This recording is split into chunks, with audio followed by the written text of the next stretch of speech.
திரு brother Vincent James அவர்கள் 1983ஆம் ஆண்டிலிருந்து எனக்கு நன்றாய் தெரிந்தவர். அவர்கள் ஊழியத்தின் மூலம் தேவன் அருளிய சுவிசேஷ செய்திகள் எனக்கும் நான் பணி செய்த சில திருச்சபை மக்களுக்கும் ஆசீர்வாதமாய் இருந்தன. பிரதர் வின்சென்ட் ஜேம்ஸ் கடந்த 33 ஆண்டுகளாக ஜெப ஐக்கியத்தில் என்னுடன் பங்கு பெற்று வந்துள்ளார். சமீபத்தில் இவர் கர்த்தருடைய கிருபையினால் தொலைக்காட்சி மூலம் சுவிசேஷ செய்திகளை அறிவித்ததை நான் அறிந்து கர்த்தருக்குள் மகிழ்ச்சி அடைகிறேன். கர்த்தர் இவர் மூலமாய் எல்லா திருச்சபை மக்களுக்கும் மற்றும் கண்ணீரோடு வியாகுலத்தோடு வாழும் மக்களுக்கும், உடைந்த உள்ளங்களுக்கும், வியாதியால் கஷ்டப்படுகிற மக்களுக்கும் ஆண்டவராகிய இயேசு கிறிஸ்துவின் வல்லமையினால் விடுதலை கொடுக்கவும், வாழ்க்கையில் சமாதானம் பெறவும் தேவன் சர்வ வல்லமையுள்ள ஆண்டவர் பிரதர் வின்சென்ட் ஜேம்ஸ் அவர்களை தொடர்ந்து பயன்படுத்துவாராக. பிதா, குமாரன், பரிசுத்த ஆவியாகிய திரியேக தேவனுக்கு சகல துதி கன மகிமை இப்பொழுதும் எப்பொழுதும் உண்டாவதாக. அசதியாயிராமல் ஜாக்கிரதையாயிருங்கள், ஆவியிலே அனலாயிருங்கள், கர்த்தருக்கு ஊழியம் செய்யுங்கள். ஜெபிப்போம். பரலோகத்தின் தேவனாகிய பரிசுத்த பிதாவே, உம்முடைய பரிசுத்த நாம மகிமைக்கென்று பிரதர் வின்சென்ட் ஜேம்ஸ் அவர்களை வல்லமையாக உம்முடைய நாம மகிமைக்கென்று பல திருச்சபைகளிலே அநேக மக்களுக்கு ஆசீர்வாதமாய் நீர் எடுத்து பயன்படுத்தி வந்துள்ளேன். அதற்காக ஸ்தோத்திரிக்கிறோம். இப்பொழுதும் தொலைக்காட்சியின் மூலமாக செய்தி அளிக்கிற உமது மகனை வல்லமையாய் எடுத்து பயன்படுத்தும். ஆண்டவரே, திரளான மக்கள் இயேசு கிறிஸ்துவுடைய சுவிசேஷத்தை அறிந்து நித்திய ஜீவனுக்கு ஏதுவான வழியிலே வழிநடத்தப்பட சகோதரர் ஜேம்ஸ் அவருடைய ஊழியங்களையும் அவரையும் இந்த தொலைக்காட்சி ஊழியத்தையும் சர்வ வல்லமையுள்ள தேவன் இஸ்ரவேலின் சேனைகளின் கர்த்தர் ஆசீர்வதிக்கும்படி இயேசுவின் நாமத்திலே ஜெபிக்கிறேன் பிதாவே. கர்த்தருடைய பரிசுத்த நாமத்துக்கு ஸ்தோத்திரம். இந்த நாளிலே ஆண்டவருடைய வார்த்தையை கேட்டுக்கொண்டிருக்கிற உங்களுக்கு எல்லாருக்கும் என்னுடைய நன்றியை நான் தெரிவித்துக் கொள்கிறேன். தொலைக்காட்சி ஊழியங்களுக்காக ஜெபித்துக் கொள்ளுங்கள்.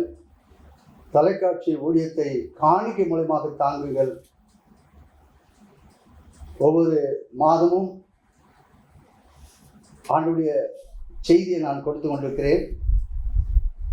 புதன்கிழமை மாலை 7:30 மணிக்கு ஆண்டுடைய செய்தியை நான் கொடுத்து கொண்டிருக்கிறேன்.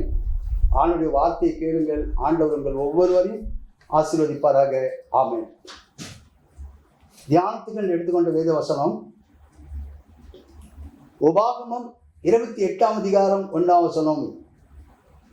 உன் தேவனாகிய கர்த்தர் பூமியில் உள்ள சகல ஜாதிகளிலும் உன்னை மேன்மையாக வைப்பார். The Lord your God will set you high above all the nations on earth என்று சொல்லி ஆங்கிலத்தில் எழுதப்பட்டிருக்கிறது. ஆண்டவர் நம்மை மேன்மைப்படுத்துகிற தெய்வம். பிரியமானவர்களே, கர்த்தருடைய வார்த்தைக்கு நாம் செவி கொடுப்போமானால் ஆண்டவர் நம்மை இந்த உலகத்தில் மேன்மைப்படுத்துவார். பிரியமானவர்களே, சங்கீதத்தின் புஸ்தகம் 8ஆம் அதிகாரம் 4ஆம் வசனத்தை வாசித்து பாருங்கள். இங்கு மனிதனை ஆண்டவர் மேன்மையானவனாகவே படைத்தார். முதலாக படைக்கப்பட்ட ஆதாம், அவனை மேன்மையுள்ளவனாக ஆளுகை செய்யக்கூடியவனாகத்தான் ஆண்டவர் படைத்தார். ஆனால் தேவனுடைய வார்த்தைக்கு கீழ்ப்படியாததன் மூலமாக அந்த ஆளுகையின் தன்மையை, மேன்மையை ஆதாமும் ஏவாளும் இழந்தார்கள். பிரியமானவர்களே, சவுல் என்ற ஒரு ராஜாவை குறித்து வேதத்தில் நாம் பார்க்கிறோம். இவர் கர்த்தருடைய வார்த்தையை புறக்கணித்ததன் மூலமாக தன் ராஜ மேன்மையை சவுல் ராஜா இழந்ததை 1 சாமுவேல் புஸ்தகம் 15ஆம் அதிகாரம் 23-24 இதை நாம் பார்க்கிறோம். வஸ்தி என்ற ஒரு பெண் 127 நாடுகளில் ராஜாத்தி, இவள் ராஜ மேன்மையை இழந்தாள் என்று சொல்லி வேதத்தில் பார்க்கிறோம். எஸ்தரின் புஸ்தகம் அதிகாரம் 10-22 வரையில் வாசித்து பாருங்கள். ஏன் வஸ்தி ராஜ மேன்மையை இழந்தால் பிரியமானவர்களே? வஸ்தியின் கீழ்ப்படியாமை. தன் கணவர் விருந்துக்கு அழைக்கின்றார், ஆனால் நான் வரமாட்டேன் என்று சொன்னது நிமித்தம், கீழ்ப்படியாமை நிமித்தம் வஸ்தி அந்த ராஜ மேன்மையை இழந்ததை நாம் பார்க்கிறோம். என் அருமையான தேவச்சனமே, ஆண்டுடைய வாக்கு என்னவென்று சொன்னால், ஏசாயா தீர்க்கதரிசி புஸ்தகம் 55 அதிகாரம் 5 வசனத்தை வாசித்து பாருங்கள். அவர் உன்னை மேன்மைப்படுத்தி இருக்கிறார். எஸ்தர் ஒரு அனாதை பிரியமானவர்களே, ஆனால் கர்த்தர் எஸ்தருக்கு ராஜ மேன்மையை கொடுத்ததை நாம் வேதத்தில் பார்க்கிறோம். இன்றைக்கு உலகம் ஆண்டவர் கொடுக்கின்ற மேன்மையை விரும்புவதில்லை. அதனால் பவுல் கொலேசியர் சபைக்கு எழுதும்போது சொல்கிறார், கொலேசியர் 3 அதிகாரம் 1-2 மேலானவைகளை தேடுங்கள், பூமியில் உள்ளவைகள் அல்ல, மேலானவைகளை நாடுங்கள். அருமையான தேவச்சனமே, ஆண்டவருடைய பிள்ளைகளாக இருக்கின்ற நம்முடைய வாழ்க்கையில நாம் தேட வேண்டியது மேலான காரியங்கள் பிரியமானவர்களே. கீழ்த்தரமான காரியங்களை தேடுவதல்ல. ஆங்கிலத்தில் விதமாக எழுதப்பட்டிருக்கிறது, set your minds on things above, not on earthly things என்று சொல்லி ஆங்கிலத்தில் எழுதப்பட்டிருக்கிறது. பூமிக்குரியவர்களே அல்ல, மேலான மேன்மையான காரியங்களை ஆண்டவர் நமக்கு வைத்திருக்கிறார். அதை நாடுவோம் பிரியமானவர்களே. இந்த நாளிலே தேவன் வைத்துள்ள மேன்மைகளை எப்படி நாம் பெற்றுக்கொள்வது பிரியமானவர்களே? சற்று வேதத்தை நாம் ஆராய்ந்து பார்ப்போம். ஆண்டவருடைய வாக்குத்தத்தம் சொல்கிறது, நான் உன்னை மேன்மையாக வைப்பேன் சொல்லி இருக்கின்றார். ஆனால் அந்த ஆண்டவர் வைத்திருக்கிற மேன்மையை நாம் பெற்றுக்கொள்ள வேண்டுமானால் வேதம் சொல்கிற வார்த்தைக்கு நாம் கீழ்ப்படிந்து நடப்போமானால் ஆண்டவர் நிச்சயமாகவே இந்த உலகத்தில் நம்மை மேன்மையாக வைப்பார். ஆமென். ஹல்லேலூயா. ஆதியாகமம் 4 அதிகாரம் 7 வசனத்தை நீங்கள் வாசித்து பாருங்கள். நீ நன்மை செய்தால் மேன்மை இல்லையோ? கர்த்தர் காயினை பார்த்து நேரடியாக பேசுகிறார். எரிச்சல் உள்ள மனிதனை பார்த்து, அங்கீகரிக்கப்படாத மனிதனை பார்த்து, நீ நன்மை செய்தால் மேன்மை இல்லையோ என்று சொல்லி கர்த்தர் காயினை பார்த்து கேட்பதை நாம் பார்க்கிறோம். மேன்மை என்பது என்ன பிரியமானவர்களே? ஆனர், லிப்டட் அப், எக்ஸால்டேஷன், கனம், அங்கீகரிக்கப்படுதல், உயர்த்துதல். இப்படிப்பட்ட மேன்மையை நாம் பெற்றுக்கொள்ள நம்மிடத்தில் ஆண்டவர் நன்மையை எதிர்பார்க்கிறார். காயினிடம் கர்த்தர் எதிர்பார்த்த நன்மை என்ன பிரியமானவர்களே? மேன்மையான பலியை ஆண்டவர் எதிர்பார்த்தார்.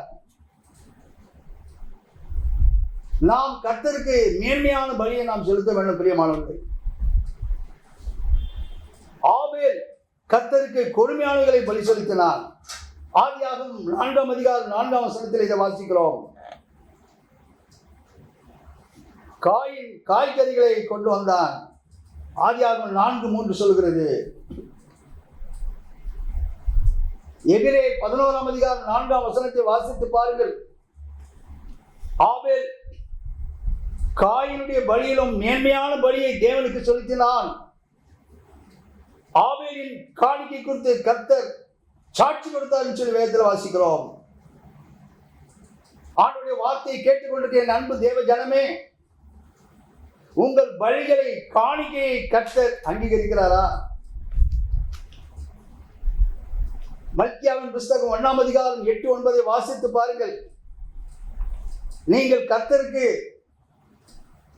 ஊனமானதை காணிக்கையாக செலுத்துகிறீர்களா? உங்கள் இருதயத்தை ஆராய்ந்து பாருங்கள் பிரியமானவர்களே. ஆண்டவர் நம்மிடத்தில் மேன்மையான காரியத்தை பெற்றுக்கொள்ள ஆண்டவர் எதிர்பார்ப்பது உண்மையான பலியை ஆண்டவர் எதிர்பார்க்கின்றார். ஆபேலை குறித்து வேதம் சொல்கிறது, ஆதியாகமம் 4ஆம் அதிகாரம் 4ஆம் வசனத்தில், தன் மந்தையின் தலையீட்டுகளில் கொடுமையாளர்களை கர்த்தருக்கு காணிக்கையாக செலுத்தினான். ஆண்டவருடைய வார்த்தையை கேட்டுக்கொண்டிருக்கிற அன்பு தேவ ஜனமே, உங்களுடைய வாழ்க்கையில மேன்மை கிடைக்க கர்த்தருக்கு மேன்மையான காரியங்களில் ஈடுபடுவோம். மேன்மையான பலிகளை கர்த்தருக்கு செலுத்துவோம். கர்த்தருடைய காரியத்தில் ஜாக்கிரதையாக இருப்போம். கர்த்தர் நம்மை மேன்மைப்படுத்துவார். நீதிமொழிகள் 20ஆம் அதிகாரம் 3ஆம் வசனத்தை வாசித்து பாருங்கள். இங்கு மேன்மை கிடைக்க ஒரு சத்தியத்தை நாம் பார்க்கிறோம். வழக்குக்கு விலகுவது மனுஷனுக்கு மேன்மை. மூடனானவன் எவனும் அதிலே தலையிட்டுக் கொள்வான் சொல்லி வேதத்தில் பார்க்கிறோம்.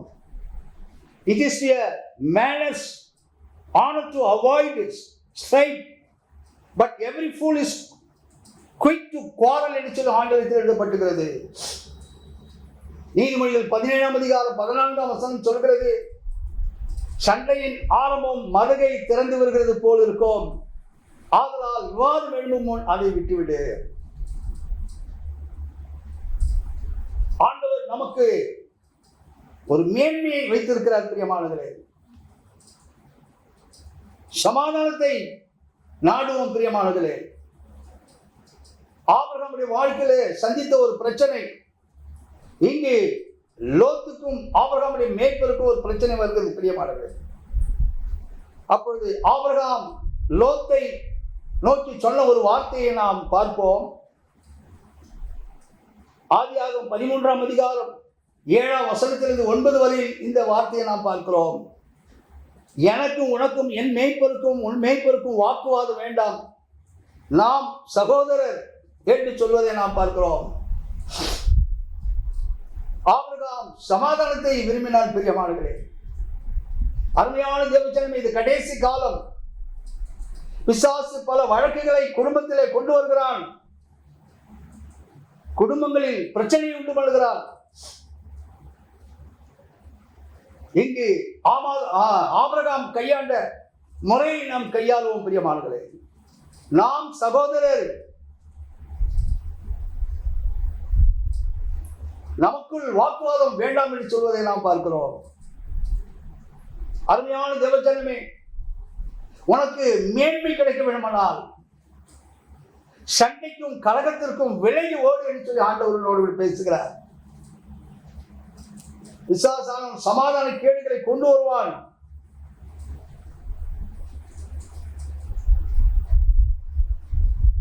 நாம் மற்றவர்களை நேசிப்பதன் மூலமாக நமக்கு ஆண்டவர் வைத்திருக்கிற மேன்மையை நாம் பெற்றுக்கொள்வோம். பிரியமானவர்களே, இந்த நாளிலே ஆண்டவர் உங்களோடு பேசுகிறார்.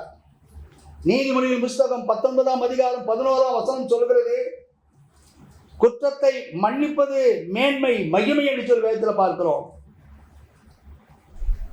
ஆண்டவராகிய இயேசு கிறிஸ்து பரிசுத்த மத்தேயு எழுதின சுவிசேஷம் 6ஆம் அதிகாரம் 12ஆம் வசனம், லூக்கா 11ஆம் அதிகாரம் 4ஆம் வசனத்தில் மன்னிக்கிற ஜபத்தை ஆண்டவர் சொல்லிக் கொடுப்பதை நாம் பார்க்கிறோம்.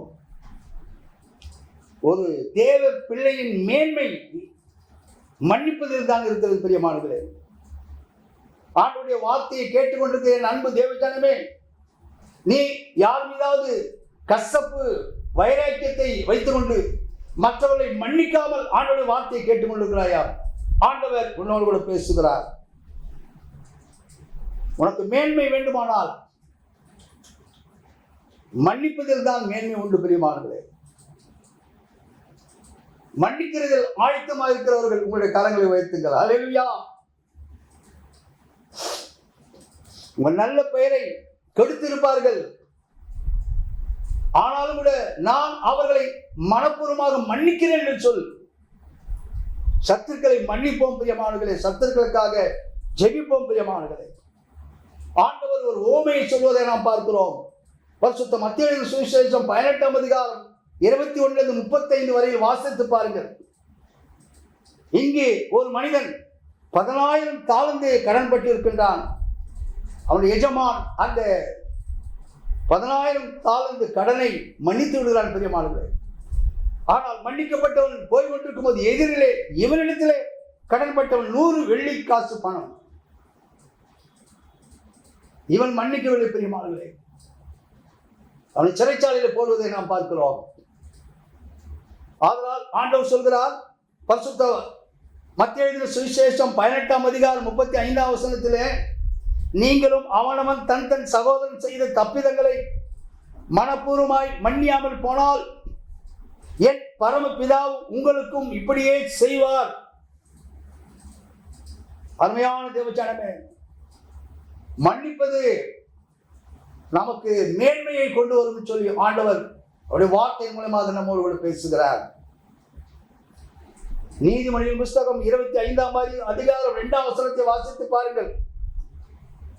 காரியத்தை மறைப்பது தேவனுக்கு மேன்மை, காரியத்தை ஆராய்வதோ ராஜாக்களுக்கு மேன்மை என்று சொல்லி வேதத்தில் பார்க்கிறோம். It is the glory of God to conceal a matter, to search out a matter is the glory of kings என்று ஆங்கிலத்தில் எழுதப்பட்டுகிறது. காரியத்தை ஆராய்வதோ ராஜாக்களுக்கு மேன்மை. யார் இந்த ராஜாக்கள் பிரியமானவர்களே? வெளிப்படுத்தும் விசேஷம் 1ஆம் அதிகாரம் 6ஆம் வசனம் சொல்கிறது, இயேசுவின் இரத்தத்தினால் கழுவப்பட்டவர்கள், பரிசுத்த ஆவியை பெற்றவர்கள், பாவம் மன்னிக்கப்பட்டவர்கள் தான் ராஜாக்கள்.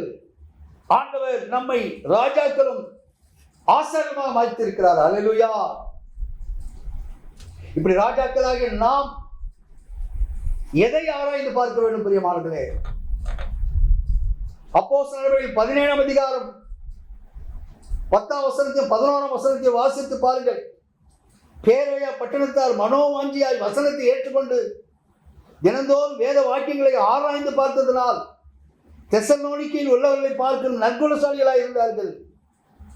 அருமையான தேவ ஜனமே, ஒரு தேவ பிள்ளை தினந்தோறும் வேதத்தை ஆராய வேண்டும், அதுதான் மேன்மை. ஆமென், அல்லேலூயா. இயேசு சொன்னார் யோவான் 5ஆம் அதிகாரம் 39ஆம் வசனத்தில், வேத வாக்கியங்களை ஆராய்ந்து பாருங்கள், அவைகளால் உங்களுக்கு நித்திய ஜீவன் உண்டு என்று அறிந்து கொள்ளுங்கள். You diligently study the scriptures because you think that by them you possess eternal life என்று சொல்லி ஆங்கிலத்தில் எழுதப்பட்டிருக்கிறது. அருமையான தேவஜனமே, உனக்கு மேன்மை கிடைக்க உன் கையில் வைத்திருக்கிறாய் வேத புத்தகம், அந்த வேத புத்தகத்தை ஆராய்ந்து பார், ஆண்டவர் உன்னை மேன்மைப்படுத்துவார். நீதிமொழிகள் 4ஆம் அதிகாரம் 5லிருந்து 9 வரை வாசித்து பாருங்கள். வேதத்தை நேசி, அதன் மேல் பிரியமாயிரு, வேதம் உன்னை மேன்மைப்படுத்தும். ஆமென், அல்லேலூயா. சங்கீதம் 27ஆம் சங்கீதம் 4ஆம் வசனத்தில் தாவீது ஒரு ஆராய்ச்சி செய்வதை நாம் பார்க்கிறோம். தாவீது ராஜா செய்தது என்ன பிரியமானவர்களே? ஆலயத்தில் ஆராய்ச்சி செய்கிறான். கர்த்தருடைய ஆலயத்தில் தங்கியிருப்பதே நாடுவேன் என்று சொல்லி தாவீது சொல்வதை நாம் பார்க்கிறோம். தேவ மகிமையை பார்க்க தாவீது ஆலயத்தில் ஆராய்ச்சி செய்கிறான். பிரியமானவர்களே, நம்முடைய ஆராய்ச்சி எல்லாம் வித்தியாசமாக இருக்கிறது. அந்த குடும்பம் எப்படி, இந்த குடும்பம் எப்படி, இந்த வீட்டில் எப்படி, அந்த பையன் எப்படி, இந்த பெண் எப்படி, அருமையான தேவஜனமே. ஆனால் தாவீதுடைய ஆராய்ச்சி வித்தியாசமாக இருக்கின்றது. 1 பேதுரு புஸ்தகம் 1ஆம் அதிகாரம் 10-11 அப்போஸ்தலனாகிய பேதுரு ஒரு ஆராய்ச்சியை பற்றி சொல்கிறார். ரட்சிப்பை குறித்து ஆராய்வது. நமக்கு ஆண்டவர் கொடுத்திருக்கிற ரட்சிப்பு பெரியது பிரியமானவர்களே. எபிரேயர் 2:4 சொல்கிறது, இவ்வளவு பெரிதான ரட்சிப்பை குறித்து நாம் கவலையற்றிருப்போம், ஆனால் தண்டனைக்கு எப்படி தப்பித்துக் கொள்வோம்? How shall we escape if we ignore such a great salvation என்று சொல்ல ஆங்கிலத்தில் எழுதப்பட்டிருக்கிறது. அருமையான தேவஜனமே, ஆண்டவர் கொடுத்த ரட்சிப்பை இழந்திருக்கிறாயா? ஆண்டவருடைய ரட்சிப்பை காத்து கொண்டிருக்கிறாயா? ஆண்டவர் கொடுத்த ரட்சிப்பு வெளியேறப்பட்டது. இந்த ரட்சிப்பை ஒவ்வொரு நாளும் ஆராய்ந்து பார், ஆண்டவரை உயர்த்துவார். உபாக புஸ்தகத்தில் நாம் பார்க்கிறோம், ரட்சிக்கப்பட்ட ஜனமே உனக்கு ஒப்பானவன் யார் என்று சொல்லி வேதத்தில் வாசிக்கிறோம். 1 பேதுரு 1:11 பார்க்கிறோம், காலத்தை குறித்து ஆராய்ந்தார்கள். அருமையான தேவச்சனமே, நம்முடைய காலங்களை நாம் எவ்விதமாக செலவழிக்கிறோம்? நாட்கள் பொல்லாதவர்களானதால் காலத்தை பிரயோஜனப்படுத்திக் கொள்ளும் சொல்லி வேதத்தில் வாசிக்கிறோம். நம்முடைய காலங்களை, நேரங்களை ஆராய்ந்து பார்ப்போம். ஆண்டவருக்காக நாம் எவ்வளவு நேரத்தை ஆண்டவர் சமூகத்திலே செலவு செய்கிறோம் பிரியமானவர்களே. ஆண்டவர்களோடு பேசுகிறார். 2 தீமோத்தேயு புத்தகம் 3ஆம் அதிகாரம் 1ஆம் வசனம் சொல்கிறது, கடைசி நாட்களில் கொடிய காலங்கள் வரும் என்று அறிவாயாக. அருமையான தேவச்சனமே, ரட்சிப்பியும் காலங்களை குறித்து ஆராய்ந்து பாருங்கள் பிரியமானவர்களே. யார் ஆராய்ந்து பார்ப்பார்கள் பிரியமானவர்களே? 1 கொரிந்தியர் 2:15 சொல்கிறது, ஆவிக்குரியவன் எல்லாவற்றையும் ஆராய்ந்து நிதானிக்கிறான். ஆமென், ஹல்லேலூயா. வேதத்தை ஆழமாக ஆராய்ந்து பாருங்கள். ஆண்டவர் உங்களை மேன்மைப்படுத்துவார். 1 பேதுரு புத்தகம் 3ஆம் அதிகாரம் 17ஆம் வசனத்தை வாசித்து பாருங்கள். எது மேன்மை என்று வேதம் சொல்கிறது? தீமை செய்து பாடு அனுபவிப்பதிலும் தேவனுக்கு சித்தமானால் நன்மை செய்து பாடு அனுப்பது மேன்மையாயிருக்கும் சொல்லி வேதத்தில் பார்க்கிறோம். அருமையான தேவச்சனமே, ஆண்டவராகிய இயேசு கிறிஸ்து இந்த உலகத்தில் வாழ்ந்தபோது அவரை அவமானப்படுத்தினார்கள், முகத்திலே காரி துப்பினார்கள், அவரை தச்சனுடைய குமாரன் சொன்னார்கள், பைத்தியக்காரன் சொன்னார்கள். அப்படிப்பட்ட ஏளனத்தை, பாடுகளை ஆண்டவர் சகித்தார் சொல்லி வேதத்தில் பார்க்கிறோம். 1 பேதுரு புத்தகம் 3:14 சொல்கிறது, நீதி நிமித்தமாக நீங்கள் பாடுபட்டால் பாக்கியவான்கள் சொல்லி வேதத்தில் வாசிக்கிறோம். Even if you should suffer for what is right, you are blessed என்று சொல்லி ஆங்கிலத்தில் எழுதப்பட்டிருக்கிறது. இந்த நாளிலே ஆண்டவர் உங்களோடு பேசுகிறார். பிலிப்பியர் 1:29 பவுல் சொல்கிறார், கிறிஸ்துவிடத்தில் விசுவாசிக்கிறதுக்கு மாத்திரமல்ல, அவர் நிமித்தமாக பாடுபடுவதற்கும் உங்களுக்கு அருளப்பட்டிருக்குன்னு சொல்லி வேதத்தில் வாசிக்கிறோம். 2 தீமோத்தேயு 2:12 சொல்கிறது, அவரோடு கூட பாடுகளை சகித்தோமானால் அவரோடு கூட ஆளுகையும் செய்வோம். If you suffer, we shall also reign with him என்று சொல்லி ஆங்கிலத்தில் எழுதப்பட்டிருக்கிறது. அருமையான தேவச்சனமே, இந்த நாளிலே நன்மை செய்து பாடுகளை அனுபவிப்போம். சத்தியத்திற்காக பாடுகளை அனுபவிப்போம். நீதிக்காக பாடுகளை அனுபவிப்போம். கிறிஸ்துவின் சுவிசேஷத்திற்காக பாடுகளை அனுபவிப்போம். பிரியமானவர்களே, சிலர் தப்பு செய்துவிட்டு தீமையை அனுபவிக்கிறார்கள். அது மேன்மை அல்ல. பாடுகள் வரும்போது எதற்காக வருகிறது சொல்லி நாம் சிந்தித்து செயல்படுவோம். பிரியமானவர்களே, தீமையை விட்டு நாம் வெளியே வருவோம். ஆண்டவருக்காக நாம் பாடு அனுபவித்தால் மேன்மையை நாம் தரித்துக் கொள்வோம். நீதிமொழிகள் 15:33 சொல்கிறது, நீதிமொழிகள் 18:12 சொல்கிறது, மேன்மைக்கு முன்னானது தாழ்மை. Humility comes before honor என்று சொல்ல ஆங்கிலத்தில் எழுதப்பட்டிருக்கிறது. தாழ்மையே மேன்மைக்கு காரணம். பிரியமானவர்களே, ஒரு தேவனுடைய பிள்ளை மேன்மை அடைய வேண்டுமானால் தாழ்மையை அணிந்து கொள்ள வேண்டும் என்று சொல்லி ஆண்டவர் வேதத்தின் மூலமாக நம்மோடு பேசுகிறார். 1 பேதுரு 5ஆம் அதிகாரம் 5ஆம் வசனம் சொல்கிறது, மனத்தாழ்மையை அணிந்து கொள்ளுங்கள். பெருமை உள்ளவர்களுக்கு தேவன் எதிர்த்து நிற்கிறார், தாழ்மை உள்ளவர்களுக்கோ கிருபை அளிக்கிறார். Be clothed with humility towards one another, because God opposes the proud but gives grace to the humble என்று சொல்லி ஆங்கிலத்தில் எழுதப்பட்டிருக்கிறது. இந்த நாளிலே ஆண்டவர் உங்களோடு பேசிக் கொண்டிருக்கிறார். இயேசு 2 இடத்தில் தாழ்மை குறித்து சொல்வதை வேதத்தை நாம் பார்க்கிறோம். லூக்கா 14ஆம் அதிகாரம் 11ஆம் வசனத்திலே ஒரு திருமண வீட்டிலே நாம் அழைக்கப்படும் போது நாம் பந்தியிலே முன்னால் உட்கார்வதல்ல, அழைப்பு வந்த பிறகு நாம் முன்னால் செல்ல வேண்டும். லூக்கா 18:14 ஜெபிக்கிற விஷயத்தில் 2 பேர் ஜெபிக்கிறார்கள். ஒருவன் தன்னை மேன்மையாக நினைத்து அவன் ஜெபிக்கின்றதை நாம் பார்க்கிறோம். ஆயக்காரன், ஆண்டவரே நான் பாவி என்று சொல்லி தன்னை தாழ்த்தும் போது அவனுடைய ஜெபத்தை ஆண்டவர் கேட்டார். அருமையான தேவச்சனமே, இந்த நாளிலே உலகத்திலும் சபையிலும் மேன்மை கிடைக்க வேண்டுமானால் ஆண்டவர் உங்களிடத்திலும் என்னிடத்திலும் தாழ்மையை ஆண்டவர் எதிர்பார்க்கிறார். கடைசியாக ஒரு மேன்மையை குறித்து நான் உங்களோடு பேச விரும்புகிறேன்.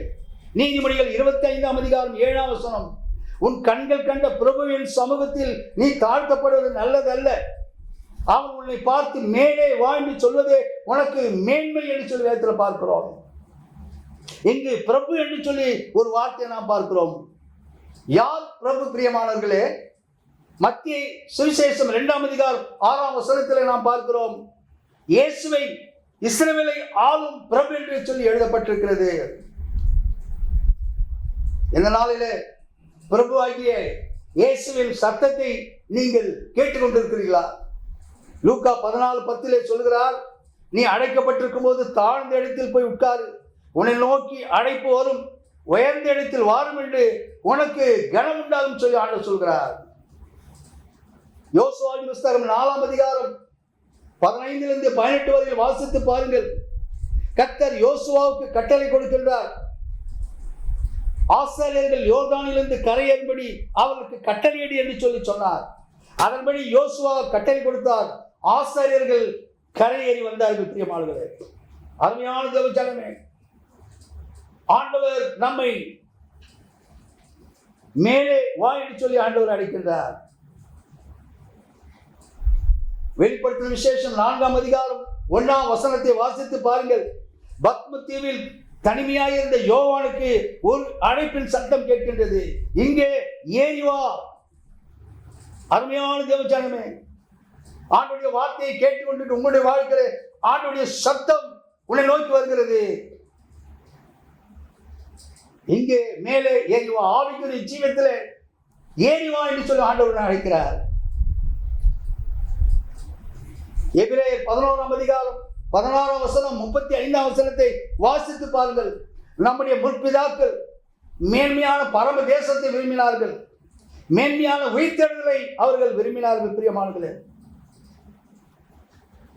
நாம் உலகத்தின் மேன்மையை நாம் நாடி செல்கிறோமா, இல்லை ஆண்டவர் வைத்திருக்கிற மேன்மையை நாம் விரும்புகிறோமா? ஆண்டவர் உங்களோடு பேசுகிறார். யாக்கோபின் புஸ்தகம் 1ஆம் அதிகாரம் 10-11 சொல்கிறது, உலக மேன்மை வாடி போய்விடும். பிரியமானவர்களே, ஆண்டவர் அவருடைய வார்த்தையின் மூலமாக உங்களோடு பேசுகிறார். அவருடைய வருகையின் சத்தம் கேட்டுக்கொண்டது, இதோ நான் சீக்கிரமாக வருகிறேன் என்று சொல்லி ஆண்டவர் உங்களை பார்த்து அழைத்து கொண்டிருக்கிறார். அவருடைய சத்தத்துக்கு ஆயத்தமாக இருக்கிறீர்களா? பைக் லோன், கார் லோன், வீட்டு லோன் வாங்கிவிட்டேன், கடனை அடைத்துக் கொண்டிருக்கிறேனே என்று சொல்லுவாயா? ஆண்டவர் உன்னோடு கூட பேசுகிறார். மேலே வா என்று சொல்லி ஆண்டவனை அழைக்கிறார். இயேசு பிரபு சீக்கிரமாக வரப்போகிறார்.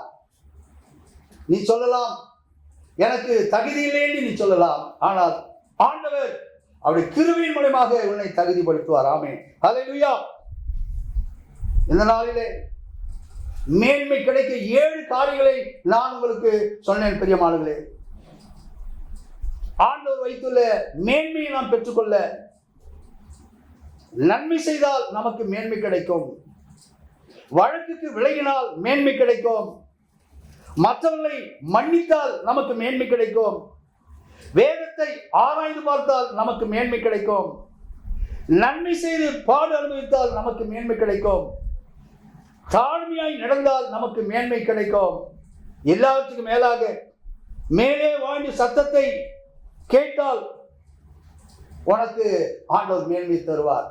கண்களை மூடி ஆண்டவர் நோக்கி நாம் ஜெபிப்போம். மகா இரக்கமுள்ள எங்கள் தேவனே, ஆண்டவரே, உபாகமம் 28ஆம் அதிகாரம் 1ஆம் வசனத்திலே ஆண்டவரே நீர் வாக்கு கொடுத்தீரே அப்பா, இதோ நான் உன்னை மேன்மையாக வைப்பேன் சொன்னீரப்பா. உன் தேவனாகிய கர்த்தர் பூமியில் சகல ஜாதிகளில் மேன்மையாக வைப்பார் என்று சொன்ன அந்த வாக்கு தத்தத்தின்படி ஆண்டவரே நீர் எங்களை மேன்மையாக வைக்கப் போகிற அதற்காக மக்கள் ஸ்தோத்திரம். நாங்கள் மேன்மை அடைய, நாங்கள் கேட்ட சத்தியத்துக்கு நாங்கள் கீழ்ப்படிந்து நடக்கும்போது கட்டாயம் வார்த்தையின்படி எங்களை இந்த உலகத்தில் மேன்மைப்படுத்துகிறப்பா. உடைய வார்த்தையை கேட்டுக்கொண்டிருக்க ஒவ்வொருவரும் என்னுடைய வாழ்க்கையில் மேன்மை இல்லையே, இன்னும் நான் தாழ்ந்த பள்ளத்திலே இருக்கின்றன, இன்னும் நான் அடித்தளத்தில் இருக்கின்றன, வறுமையின் அடித்தளத்தில் நான் இருக்கின்றன, என்னுடைய வாழ்க்கையில் எப்படி மேன்மை கிடைக்கும் என்று சொல்லி ஆண்டவரே, கேள்விக்குறியோடு உட்கார்ந்து கொண்டிருக்கிற நம்முடைய பிள்ளைகளுக்காக ஜெபிக்கிறேன். நம்முடைய வார்த்தையின்படி நாங்கள் நடக்கும் போதப்பா, நீர் கொடுக்கின்ற மேன்மையை எங்களுக்கு கொடுப்பேன் என்று நாங்கள் விசுவாசிக்கிறோம். நம்முடைய வார்த்தை கேட்டு ஒவ்வொருவரையும் ஆசீர்வதியும் அப்பா. வியாதியுள்ள மக்களுக்காக ஜெபிக்கிறேன், வியாதிசரை சுகமாக்கும் அப்பா. கண்ணீரோடு இருக்கிற மக்களுக்காக ஜெபிக்கிறேன், கண்ணீரை தொடையும் அப்பா. வேலையில்லாத பிள்ளைகளுக்கு வேலையை தாரும், படிக்கின்ற பிள்ளைகளுக்கு நல்ல கல்லூரிகள் கிடைக்க கிருபை செய்யும்படியாக நான் ஜெபிக்கிறேன். திருமணமாகாத பிள்ளைகளுக்கு திருமணத்தை கட்டளையிடும் அப்பா. குழந்தை பாக்கியம் இல்லாத ஸ்திரீகளுக்கு குழந்தை பாக்கியத்தை நீர் கட்டளையிடும் அப்பா. அவர்கள் தலைநிமிர்ந்து எனக்கு கிருபை செய்யும். உடைய வார்த்தையை கேட்ட ஒவ்வொருவரையும் ஆசீர்வதியும் அப்பா. உடைய வருகை கேட்டு ஒவ்வொருவரையும் ஆயத்தப்படுத்தும். இயேசு கிறிஸ்துவின் நாமத்தில் வேண்டிக் கொள்கிறேன் பிதாவே, ஆமென். தொடர்பு கொள்ள வேண்டிய எங்கள் முகவரி: pastor Wingston James M Divinity, Jesus Gospel Mission, இடம் 1/20, New Bethania Nagar, 3rd street, Ramapuram, Chennai 600089. Cell number 9962966097.